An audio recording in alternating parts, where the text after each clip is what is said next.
Baik, hari ini saya akan menyampaikan firman Tuhan tentang apa yang Tuhan taruh di hati saya hari-hari ini.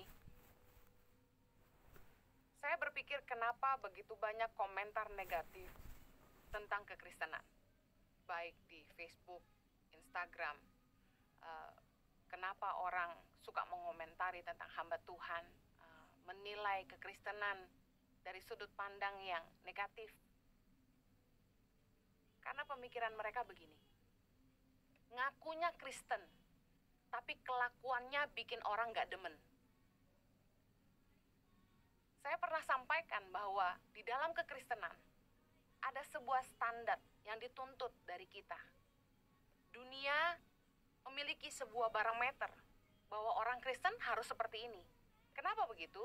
Karena Yesus telah menjadi sebuah standar sebagai sosok yang memberikan teladan dalam kasih, kesetiaan, kebaikan, dan semua perbuatan baik yang Yesus lakukan selama hidup di bumi menjadi sebuah standar barometer buat orang-orang Kristen, orang-orang percaya yang mengikuti Kristus hari ini. Hari ini saya akan share tentang pemikiran orang Kristen rata-rata. Sebagai orang Kristen, bagi kita yang terpenting adalah harus doa berjam-jam setiap hari. Gak heran ada yang tanya saya, Ibu Heni doa 1 hari berapa jam? Puasa 2 kali seminggu. Oh, kalau nggak puasa dihakimi orang. Baca firman banyak-banyak, kupas ayat sampai bahasa aslinya pun dikupas. Berbahasa roh. Seringkali orang ribut antar denominasi, cuma urusan bahasa roh, baptis selam dan percik. Kita berpikir bahwa yang paling penting sebagai orang Kristen itu harus aktif pelayanan di gereja. Saat teduh jam 4 pagi. Pernah saya ditanya, Bu Heni doa saat teduh jam berapa? Bayar perpuluhan, memberi sedekah, dan lain sebagainya. Saya mau katakan bahwa semua aktivitas rohani ini luar biasa. Ini adalah kegiatan rohani. Semua yang saya baca tadi, yang kita pikir adalah bagaimana sesungguhnya seorang Kristen harus hidup. Saya mau bilang kalau ada yang bisa melakukan semuanya ini, tapi kalau kita nggak punya kasih, firman Tuhan bilang semua tidak berarti. Semua omong kosong. 1 Korintus 13 ayat pertama bilang gini, sekalipun aku dapat berkata-kata dengan semua bahasa manusia dan bahasa malaikat, tetapi jika aku tidak mempunyai kasih, aku sama dengan gong yang berkumandang dan canang yang bergemerincing.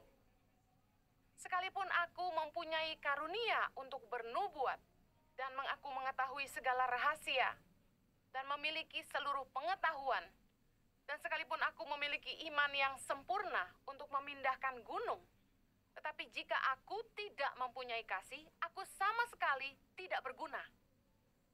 Dan sekalipun aku membagi-bagikan segala sesuatu yang ada padaku, bahkan menyerahkan tubuhku untuk dibakar, tetapi jika aku tidak mempunyai kasih, sedikit pun tidak ada faedahnya bagiku. Ayat 8 berkata gini, kasih tidak berkesudahan, nubuat akan berakhir, bahasa roh akan berhenti, pengetahuan akan lenyap. Saya simpulkan dari firman Tuhan ini, bahwa semua kegiatan rohani, pengetahuan kita, kemampuan kita, pelayanan kita, buah-buah roh, karunia roh yang kita kejar, semua itu nggak ada artinya kalau kita nggak punya kasih.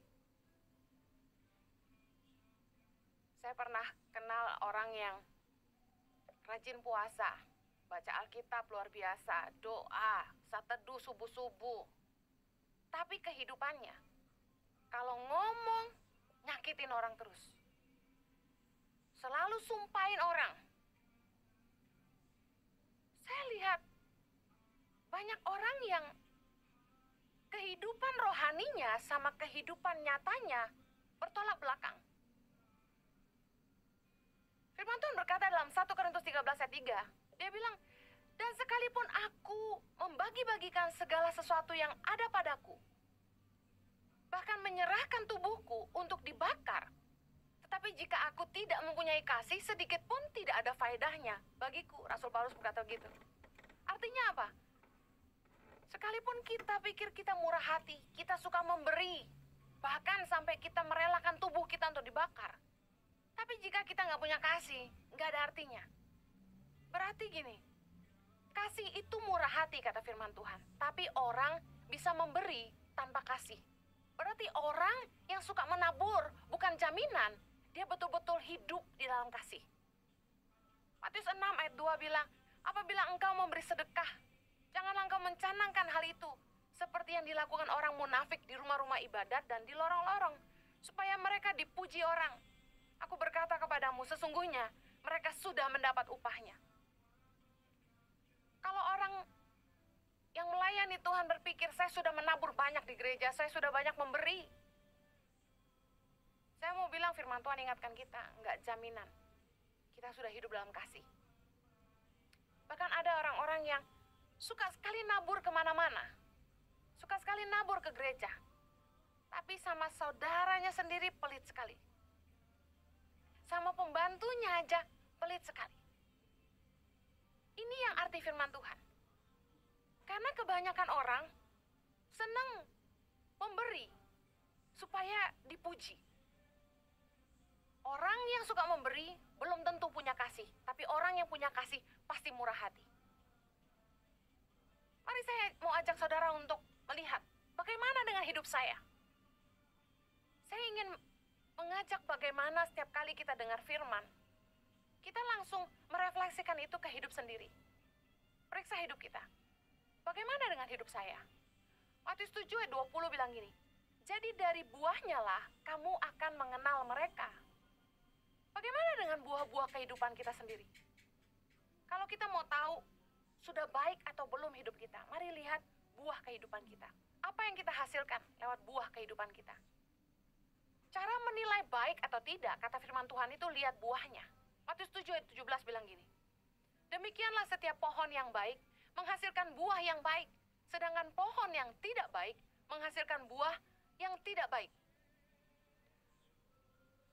Orang hanya akan tahu kita hidup di dalam kasih atau enggak. Mereka akan lihat dari buah kehidupan kita. Apa yang lahir dari hidup kita. Tindakan kita bicara jauh lebih keras daripada kata-kata kita.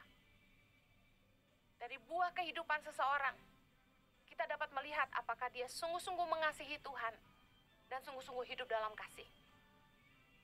Hukum terutama dalam hidup orang Kristen adalah Matius 22 ayat 36-40 yang berkata begini. Guru, hukum manakah yang terutama dalam hukum Taurat? Jawab Yesus kepadanya. Kasihilah Tuhan Allahmu dengan segenap hatimu, dengan segenap jiwamu, dan dengan segenap akal budimu. Itulah hukum yang terutama dan yang pertama. Dan hukum yang kedua yang sama dengan itu ialah kasihilah sesamamu manusia seperti dirimu sendiri. Pada kedua hukum inilah tergantung seluruh hukum Taurat dan kitab para nabi. Saya ingin share bukti orang mengasihi Tuhan yang pertama adalah ia melakukan firman Tuhan. Tadi hukum yang terutama adalah bahwa kita harus mengasihi Tuhan dengan segenap hati, dengan segenap jiwa, dengan segenap akal budi. Dan bagaimana kita tahu bahwa kita sudah mengasihi Tuhan atau belum? Kata firman Tuhan dalam Yohanes 14 ayat 15, jikalau kamu mengasihi aku, kamu akan menuruti segala perintahku. Bukti orang mengasihi Tuhan yang pertama adalah dia melakukan firman Tuhan. Kadang pada kenyataannya nggak enak buat daging, tapi kita memilih untuk taat kepada firman. Contoh, firman Tuhan berkata, jangan membalas kejahatan dengan kejahatan. Sebenarnya, kita marah banget. Kalau kita boleh jujur sejujur-jujurnya, mungkin ada keinginan jahat keluar dari hati kita ketika kita ingin membalas perbuatan orang yang jahat kepada kita. Nggak enak buat daging. Saat kita dimaki, kita nggak boleh membalas. Kita diam saja. Waktu kita difitnah, kita nggak boleh marah. Waktu kita dikutuk, firman Tuhan bilang kita harus memberkati. Apakah mudah? Nggak mudah, susah banget. Nggak enak buat daging. Tapi orang yang mengasihi Tuhan akan memilih taat kepada firman. Bayar perpuluhan contohnya. Apakah mudah melepaskan 10%? Nggak mudah. Bagi orang yang gajinya kecil, bayar 10% itu berat sekali. Karena dia cuma punya segitu-gitunya. Untuk orang yang yang punya harta banyak membayar 10% jauh lebih besar, pasti terasa berat juga. Tapi kalau orang mengasihi Tuhan, orang akan tetap taat kepada firman. Itu masuk firman Tuhan. Yesus berkata, jikalau engkau mengasihi aku, kamu akan menuruti segala perintahku. Ayo belajar mencintai Tuhan dengan seluruh hidup kita. Dengan segenap hati. Dengan segenap jiwa. Segenap akal budi. Yang artinya gini, perenungan hati kita. Pertimbangan di batin kita. Cara berpikir kita. Kerinduan kita. Kehendak kita. Semuanya kita tundukkan di dalam firman. Waktu kita mau ngambil keputusan dalam apapun, kita pastikan sesuai nggak sama firman Tuhan. Belajar mencintai Tuhan dengan seluruh hidup kita. Cinta tuh bukan hanya di bibir saja. Ada lagunya ya. Matius 15 ayat 8 bilang, bangsa ini memuliakan aku dengan bibirnya, padahal hatinya jauh daripadaku. Bukti orang mengasihi Tuhan, dia pasti dengar-dengaran dengan Tuhan. Kalau Anda mengasihi pasangan Anda pasti mau dengar. Anda peduli dengan perasaannya.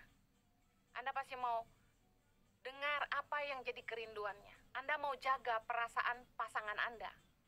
Bukan karena Anda takut kepada pasangan Anda, tapi sederhana karena Anda mengasihi dia. Anda tidak mau menyakiti hati pasanganmu. Sama dengan Tuhan. Seringkali di dalam kekristenan keliru sekali. Yang kita lakukan adalah kita taat kepada firman karena kita takut ancaman. Karena kita takut masuk neraka.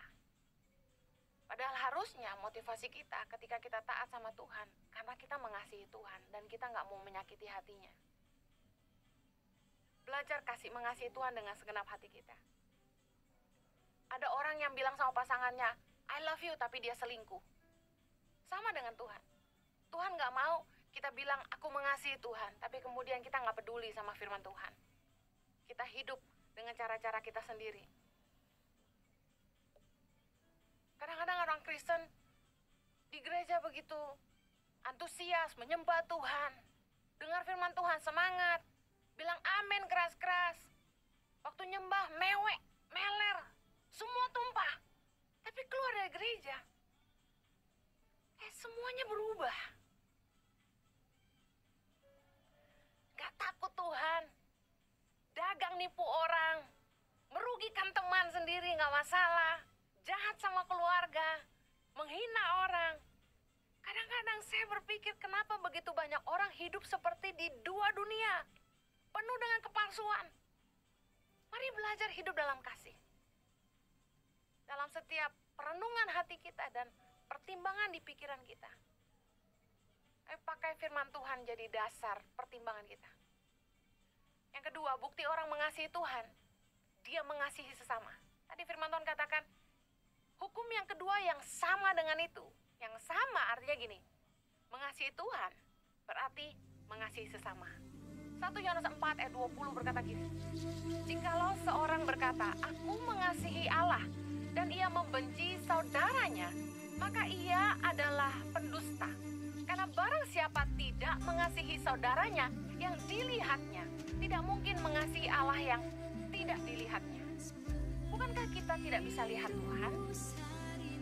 Tuhan firman Tuhan sederhana bilang gini, kalau kita gak bisa mengasihi sesama yang kita bisa lihat, bagaimana kita bisa mengasihi Allah yang kita gak bisa lihat? Kalau kita mau belajar mengasihi Tuhan, mulailah belajar mengasihi sesama.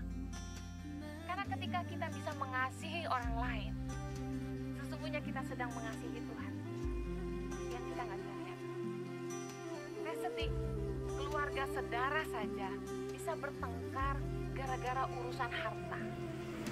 Orang tua dan anak bisa bertengkar cuma gara-gara harta. Jangankan mengasihi sesama, mengasihi saudara yang sekandung dan saudara saja kadang susah. Kadang-kadang ada sifat, karakter, kelakuan adik atau kakak yang mungkin bikin kita itu mendidih bahasanya. Rasanya kalau bisa buang tali persaudaraan itu udah masing-masing. Gue nggak mau tahu. Tapi firman Tuhan bilang, kalau kita benci sama saudara kita sendiri, kita adalah tukang bohong. Kita bohong waktu kita bilang, I love you Lord. Kita bilang sama Tuhan, aku mengasihi Engkau. Tapi kita benci sama saudara. Saya lahir keluarga yang cukup besar. 3 saudara kandung, 4 saudara tiri. Saya mau bilang jujur, gak gampang mengasihi saudara itu. Yang 2 gak terlalu dekat, karena beda ibu. Yang 2 lebih dekat. Kita gak setuju dengan bagaimana cara mama mendidik anak-anaknya. Kita kasih tahu dan mama gak terima. Itu saya kayak udah pengen gini. Saya gak mau tahu. Kalau gak mau dibantu hari ini, besok-besok jangan nyusahin gua. Itu kayak gitu. Saya pengen selesai aja gitu sama mereka. Pengen gak mau tahu lagi gitu. Saya sadari firman Tuhan ini bilang gini. Jikalau seorang berkata, aku mengasihi Allah, dan ia membenci saudaranya. Kadang-kadang jengkel. Kalau saya ngelihat orang yang hidup gak berguna, nyusahin orang, lalu dia nggak mikir ke depan. Besok-besok kalau orang tua nggak ada, dia hidup bagaimana?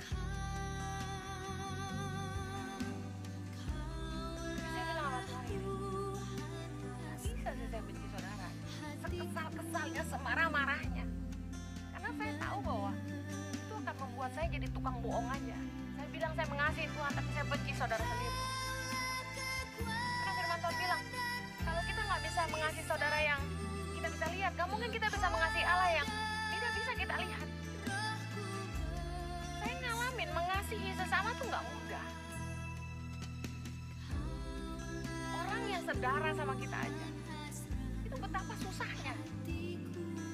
Apalagi kita belajar mengasihi orang yang gak ada hubungan apa-apa sama kita.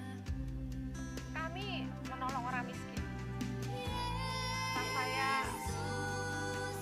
mengeluh, aduh, nolong orang begini-begitu, saya cuma kasih tahu, nolong orang susah itu tidak mudah.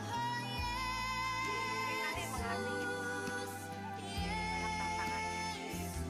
Bukankah itu juga yang Yesus alami? Dia mengasihi kita, dia berdarah-darah.